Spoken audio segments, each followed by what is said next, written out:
tapi diberi hidayah oleh Allah malah jadi waliullah. Hikmah pertama, jangan merasa aman. Kita ini kalau Allah mau cabut, selesai kita ini. Terus meminta kepada Allah supaya hati ini diberikan istiqomah. Hati-hati ini tidak sedikit yang asalnya pakai jilbab rapi, lama-lama jilbabnya makin tidak rapi, lama-lama lepas. Itu artinya apa? Dicabut oleh Allah nikmat ketaatannya.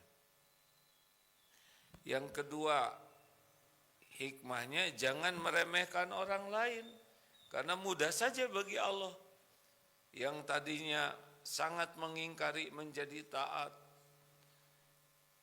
Jangan mudah memvonis orang, kita tidak tahu rencana Allah kepada orang tersebut.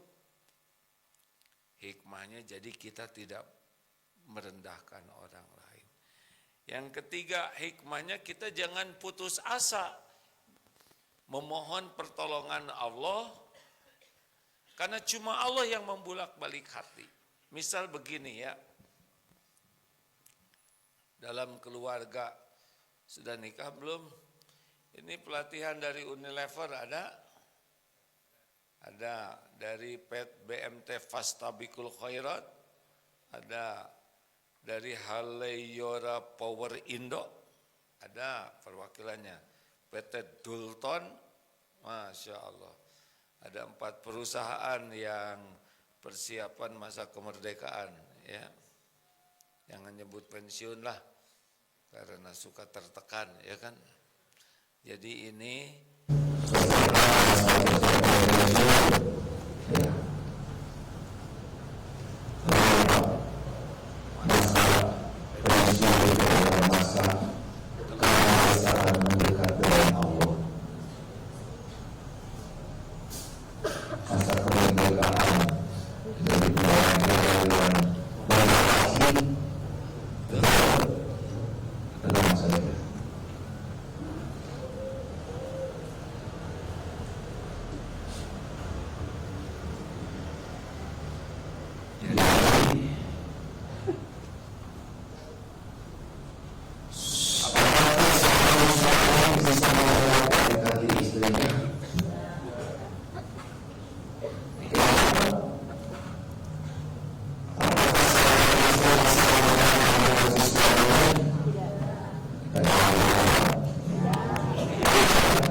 tidak kuat membayangkan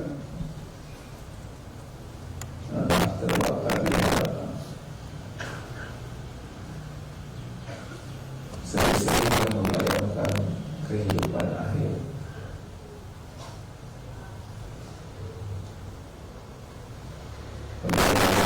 Hidup saya adalah kasih sayang, kamu harus berakhir dari api neraka.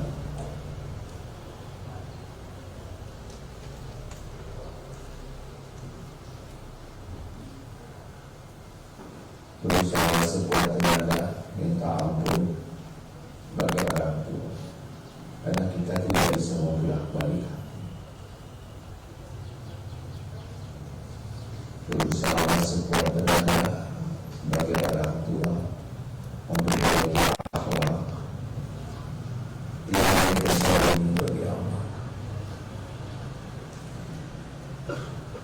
Jangan anak lebih rusak karena perbuatan dosa kita. Mungkin anak tidak melihat, tapi Allah melihat yang dia tersembunyi. Dari satu orang dan anak yang mereka berbuat maksiat, kasihan bencana bisa kena nanti dan juga bisa nanti anak. Mari belajar pada itu sesudah anaknya diambil oleh Allah, diamankan, berilah tobat.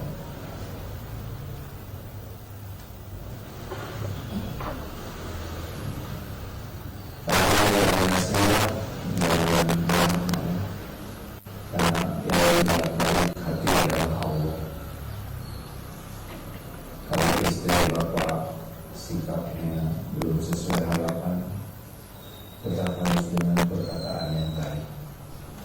Kalau suami pasti luka melalui, tetap saja dengan perkataan yang baik. Walaupun banyak luka, banyak pedih. Kalau orang tua mau sesuai harapan, apalagi berdoa dengan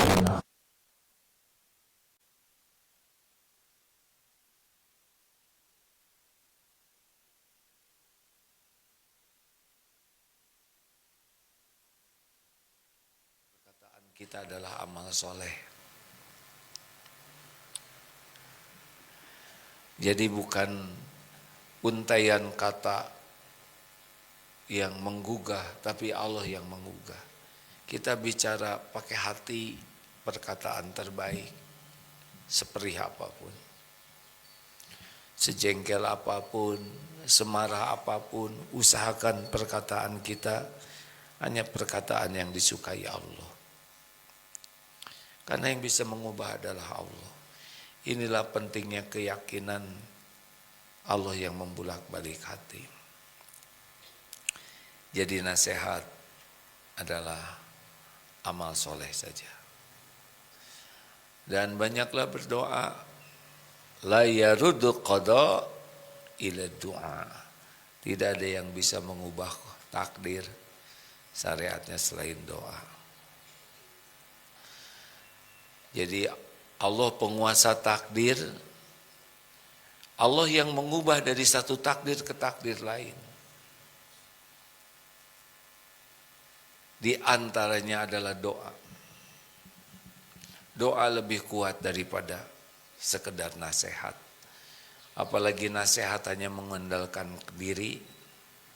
Kalau doa mengandalkan Allah Subhanahu wa taala. Guru tidak cukup hanya ngajar. Guru harus jadi contoh sekuat tenaga. Mengajar penuh dengan kasih sayang dan keikhlasan. Dan mendoakan murid. Wah, itu sangat sayang kepada Allah katanya. Tidurnya sedikit, sholatnya banyak, mendoakan gitu. Guru sampai begitu banyak mendoakan murid.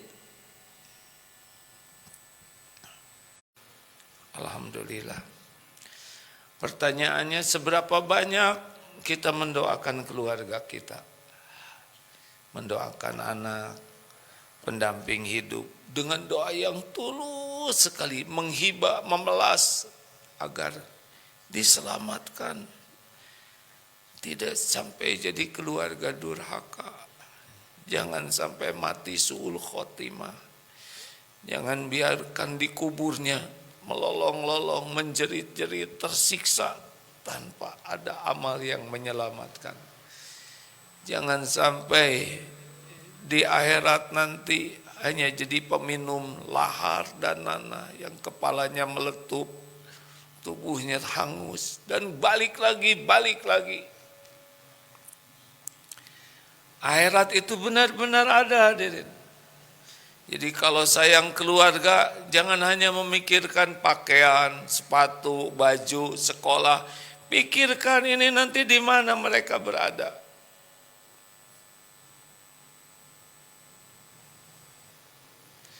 Kalau hanya memikirkan dunia, belum sayang sungguhan.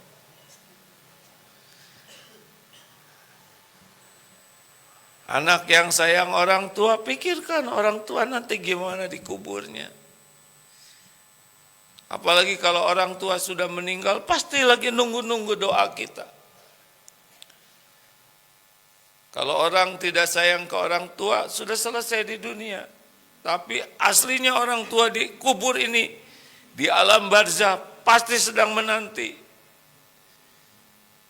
Jaga jangan sampai berakhlak buruk yang membuat orang tua jadi sengsara.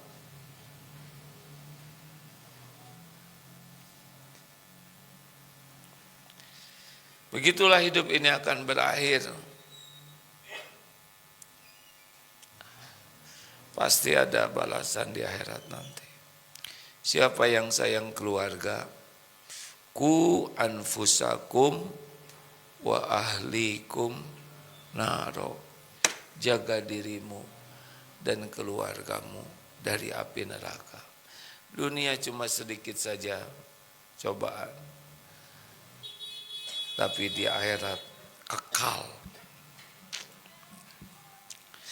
Begitulah hadirin sekalian.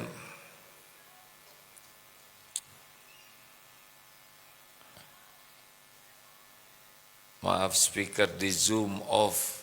Kenapa Zoom-nya ada masalah, Mem?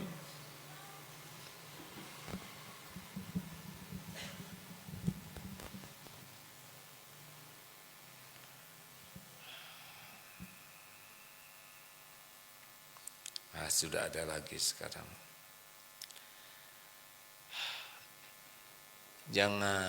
Jangan merasa hidup ini segala-galanya, hidup hanya mampir sajalah. Jadi kalau lihat potret keluarga, ya kan suka ada potret keluarga, tatap satu-satu termasuk wajah kita. Ku anfusakum, jaga dirimu dan keluargamu dari api neraka. Jadi lihat, termasuk kalau lagi ngaca, ini wajah tuh wajah ahli sorga, wajah ahli neraka. Ini mata ini bisa nanti melihat Allah atau mata yang ditusuk-tusuk. Benar-benar ada itu di neraka. Lihat anak-anak, ini anak-anak nanti gimana? Bisa senyum di sorga atau hangus kepalanya. Lihat orang tua, itu benar-benar harus seperti itu. Itu dalilnya jelas, ya. Jaga dirimu, keluargamu dari api neraka. Sekarang di rumah misalkan ada kebakaran, anak tidur, bangunkan jangan, atau biarin aja hangus. Oh, berapa banyak orang tua yang menerobos api untuk menyelamatkan keluarganya walaupun dirinya terbakar-bakar. Benar?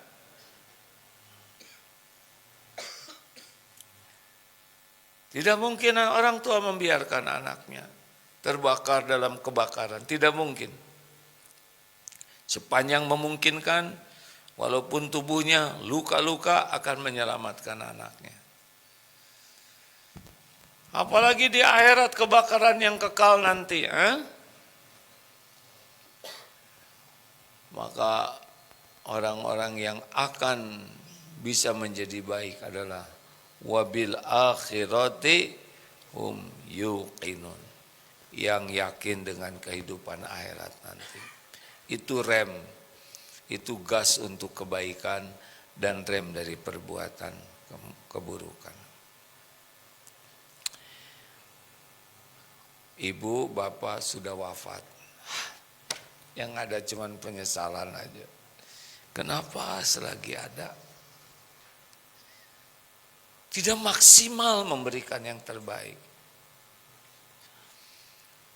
Kalau orang tua sudah tiada, pasti nyesal. Kenapa kita begitu jarang silaturahim? Kenapa senyum aja kikir, ya? Kenapa mencium tangan dengan ikhlas saja jarang? Kenapa kita tidak memijat kakinya? Kenapa kita tidak bawakan oleh-oleh kesukaannya yang tidak seberapa? Kenapa kalau sedang cerita kita tidak empati mendengarkannya? Kenapa harus pegang HP di hadapan orang tua? Kenapa kita harus sibuk? Kalau sudah tiada, pasti menyesal.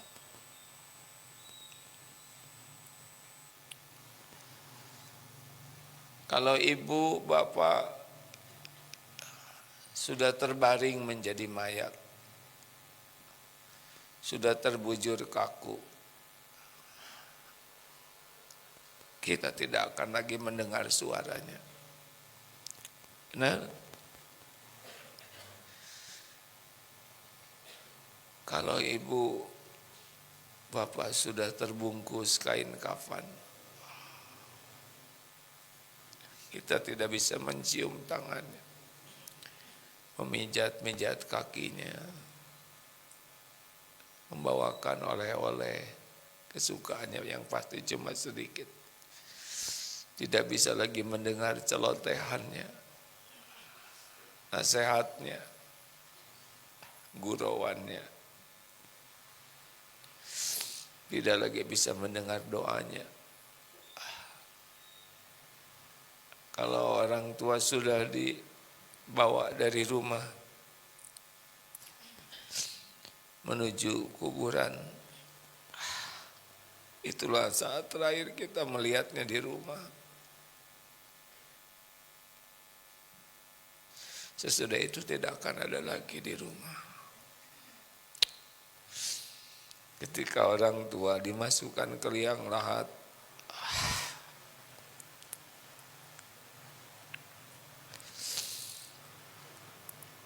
ketika tanah sudah mulai menimbun, itulah saat terakhir kali melihatnya. Selebihnya hanya tinggal tumpukan tanah dan nisan dan penyesalan. Kenapa selama orang tua ada, air susu dibalas air tuba,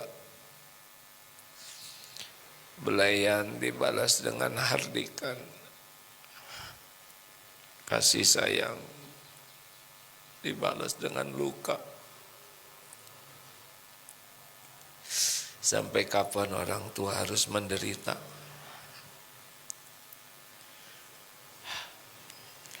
Mungkin itulah sebabnya Allah menjanjikan anak durhaka itu di dunia ini dibalas seketika.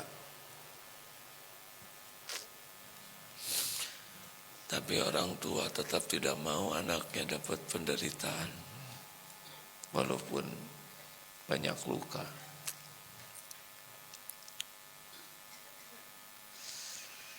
Sampai ada seorang ibu yang tidak mau anaknya terlalu banyak mengurusi dirinya. Kenapa? Karena takut ibu jengkel lalu keluar kata-kata yang bisa membuat anaknya celaka. Saking tidak mau melihat anaknya celaka. Hadirin, hidup ini hanya mampir sebentar saja, belum tentu lama. Anak-anak para santri belum tentu masih bisa lama melihat wajah orang tua. Percayalah, kalau nanti sudah tidak ada di rumah, pulang ke rumah di kamarnya sudah kosong.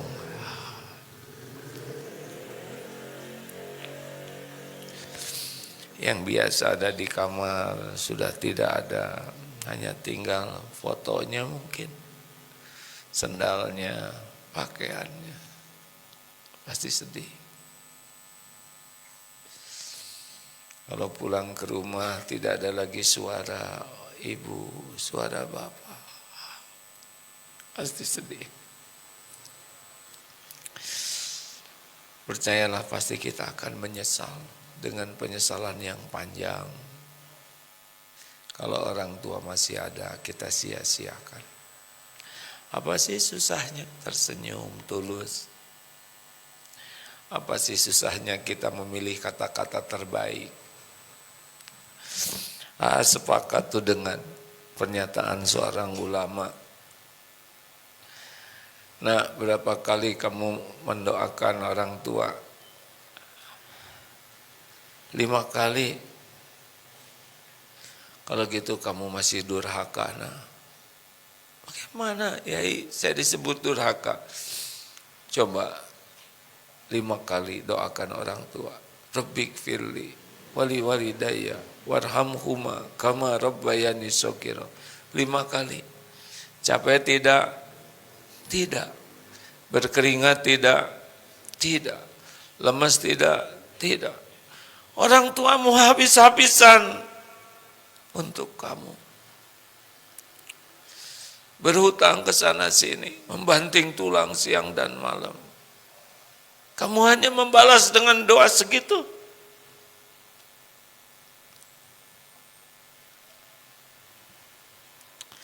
Hidup ini pasti berakhir. Mudah-mudahan kita berpikiran sama, yaitu sukses itu masuk surga.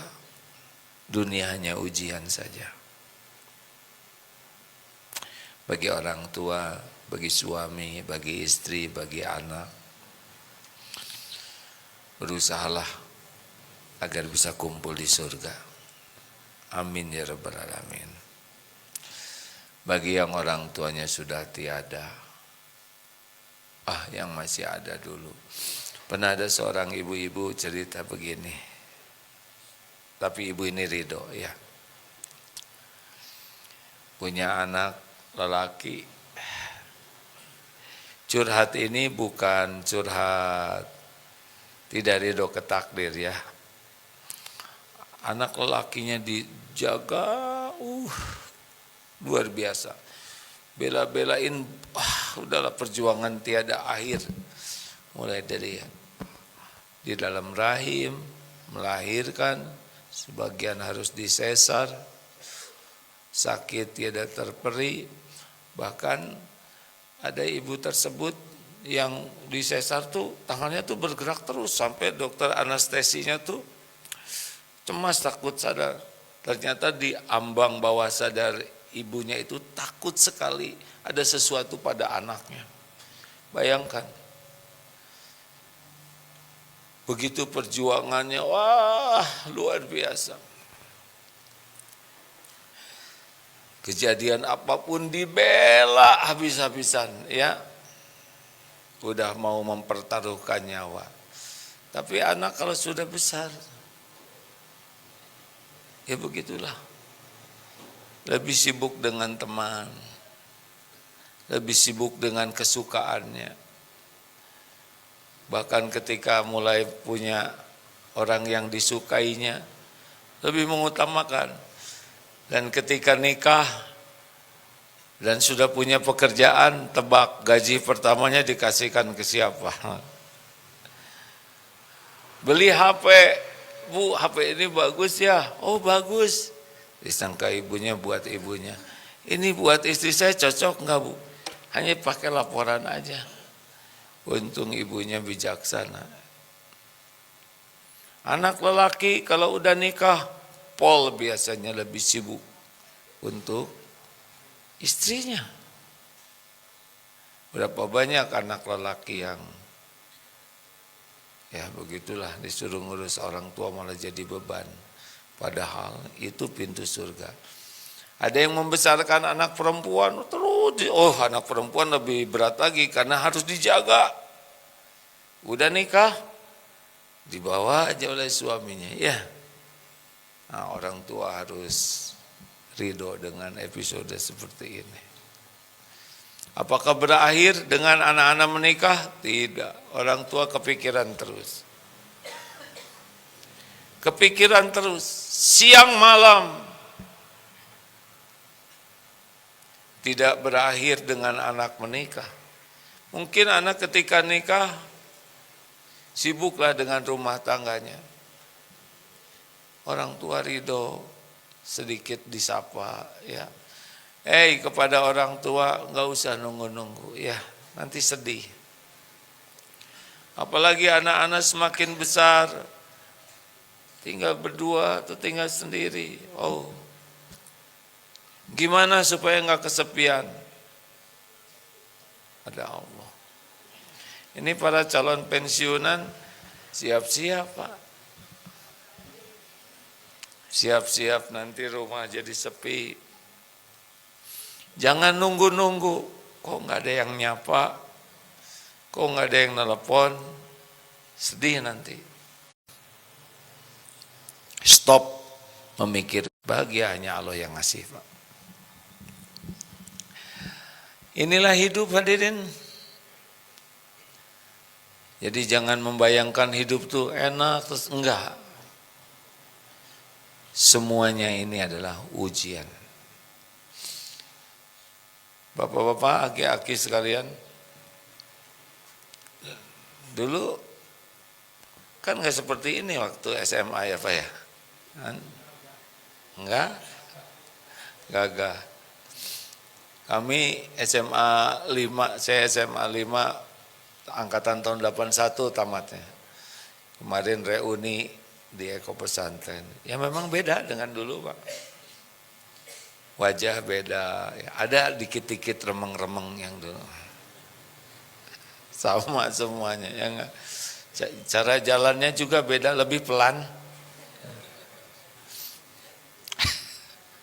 Dulu waktu SMA melincah, loncat sana, loncat sini, sekarang pegang sana, pegang sini. Waktu mau take off tahu tidak? Pensiunan sudah mulai berat take off-nya ya. Berapa sih umur pensiunan di sana Pak?